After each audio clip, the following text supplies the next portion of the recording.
ओम शांति। आज तक हम लोग यही सुनते आए कि मनुष्य आत्मा 84 लाख योनियों से गुजरती है, या जो भी संसार का प्राणी पाप कर्म यदि करता है तो उसे 84 लाख योनियों में जाकर के भोगना पड़ता है। परंतु वास्तव में ये बात कहाँ तक सत्य है, इस चीज़ को आज के इस सत्र में समझाया जाता है। सबसे पहली चीज़ तो हम समझ लें कि मनुष्य आत्मा 84 लाख योनियों में नहीं जाती है, वो सिर्फ 84 ही जन्म लेती है। जैसे कि कोई व्यक्ति, आज हर एक व्यक्ति यही सोचता है कि मनुष्य का जन्म लेकर के यदि कोई पाप कर्म करता है तो उसे पशु योनियों में गुजरना पड़ता है, 84 लाख योनियों में जाना पड़ता है। आज मैं आप सभी से एक प्रश्न ये करता हूँ कि आज संसार में, संसार का प्राणी, क्या सच में हर एक प्राणी पुण्य कर्म कर रहा है? क्या किसी से कोई पाप कर्म नहीं होता? या जितने भी लोग शरीर छोड़ करके गए हैं वो सभी धर्मात्मा पुण्यात्मा थे? यदि वो धर्मात्मा पुण्यात्मा थे या फिर वो पाप आत्मा थे और अन्य योनियों में गए, तो जो आज हम देख रहे हैं कि मनुष्य योनि बढ़ती जा रही है, कुत्ता बिल्ली पशु योनि पक्षी योनि घटती जा रही है। कौन सी योनि को बढ़ना चाहिए, किसकी अति होनी चाहिए, मनुष्य योनि की या पशु पक्षी की योनि की? हमारे बुजुर्गों ने जो पहले इन पक्षियों को देखा होगा, शायद आज हम उनको देख नहीं पा रहे हैं। माना प्रजातियां खत्म होती चली जा रही हैं। यदि मनुष्य पाप कर्म करके कुत्ता बिल्ली की योनि में जाता है तो उनकी जनसंख्या बढ़नी चाहिए और मनुष्य की घटनी चाहिए, परंतु जस्ट उल्टा हो रहा है। मनुष्य की जनसंख्या बढ़ रही है और उनकी घट रही है। तो सबसे पहली बात तो सिद्ध होती है कि मनुष्य आत्मा 84 लाख योनियों में नहीं जाती है, और यदि जाती भी हो तो सोचने की बात है। जो व्यक्ति मानव बन करके अच्छा कर्म नहीं कर सका, वो यदि कल को भैंस बन जाए और वो बन करके सोचे कि आज मुझे व्रत रहना है, एक भैंस ये सोच ले कि मुझे व्रत रहना है, उसका धनी आकर के क्या सोचेगा कि आज ये भैंस खाना क्यों नहीं खा रही है? क्या करेगा? उसको डॉक्टर को दिखाएगा, उसको बहुत सारी दवा दूरी दे देगा ना। यदि उस समय भैंस ये सोचे कि आज मुझे भगवान के दर्शन करने जाना है, मंदिर में जाना है, तो क्या वो जा पाएगी? नहीं जा सकती। कोई भी कुत्ता की योनि में चला गया और वो अच्छा कर्म करना चाहता है, परंतु उसका भोजन क्या है? क्या वो उस भोजन को छोड़ सकता है? यदि कोई शेर ये सोचे कि मुझे अहिंसक बनना है, तो क्या वो बन पाएगा? जब मनुष्य योनि से कुत्ता बिल्ली योनि में जा सकता है, तो प्राणी कुत्ता बिल्ली योनि में जाकर के ऐसा कौन सा पुण्य कर्म करेगा जिससे वो वापस मनुष्य योनि में आ जाएगा?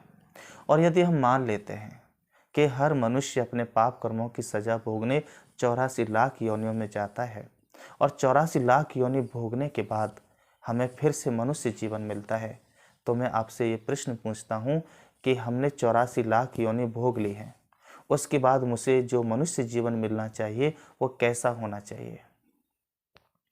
जिसके अंदर कोई दुख दर्द ना हो, जिसके अंदर अप्राप्त नहीं कोई वस्तु, सर्व सुख होने चाहिए। माना जीवन भी ऐसा हो जो देवतुल्य हो, जो सुखदायी हो। आज हम तो देखते हैं कि आज का हर प्राणी अपने इस मनुष्य जीवन को धिक्कारता है, कहता है कि इससे तो हम मर जाएं तो अच्छा है। इस मनुष्य योनि के अंदर कौन सी दुर्गति ऐसी है जो प्राणी की नहीं होती? वास्तव में कीड़े व्यक्ति के पड़ जाते हैं, खाने के लिए भोजन नहीं रहते, चारपाई पर पड़े पड़े पड़े रौरव नर्क भोगते रहते हैं। किसी को हाथ नहीं, किसी को पैर नहीं, किसी को आंखें नहीं, किसी के माँ बाप नहीं। क्या यही परम सौभाग्यशाली जीवन है जो बड़े भाग्यों से मिलता है? नहीं।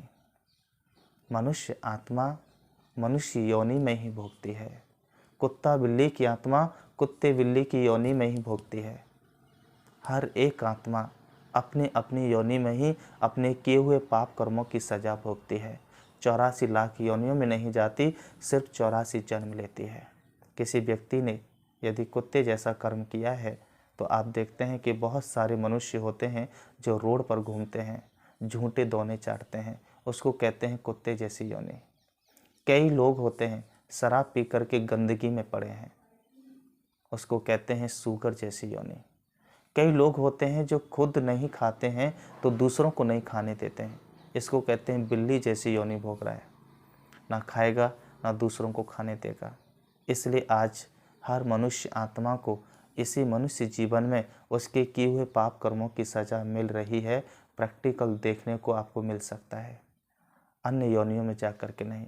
और मनुष्य आत्मा 84 लाख योनियों में नहीं जाता, सिर्फ 84 जन्म लेता है। सतयुग से लेकर के कलयुग के अंत तक सिर्फ 84 जन्म। इसलिए तो भक्ति मार्ग में हम सभी लोग 84 कोस की परिक्रमा देते हैं, 84 लाख कोस की परिक्रमा नहीं देते, क्योंकि हमें सिर्फ 84 के चक्र से छूटने का युक्ति रचनी है। सिर्फ 84 के चक्र से छूटने के लिए तपस्या करनी है, 84 लाख के लिए नहीं। तो आज से अपने जीवन में ये पक्का कर लें कि यही वो जीवन है जिसमें हमें नर जैसा जीवन जीना है, इसी मनुष्य योनि में हमें देवता जैसा जीवन जीना है, और इसी नर जीवन में हम पशुओं जैसा जीवन जीते हैं।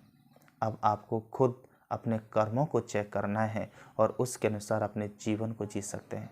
किसी किसी का यही मनुष्य जीवन सुखों की अनुभूति कराता है, स्वर्ग की अनुभूति कराता है, और किसी किसी का यही जीवन जेल की अनुभूति कराता है, नरक की अनुभूति कराता है।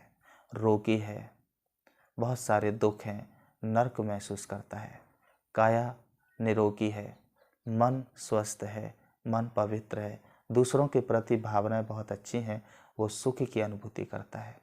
इसलिए यही सत्य है कि मनुष्य आत्मा 84 लाख योनियों में नहीं जाती, सिर्फ 84 जन्म लेती है। ओम शांति।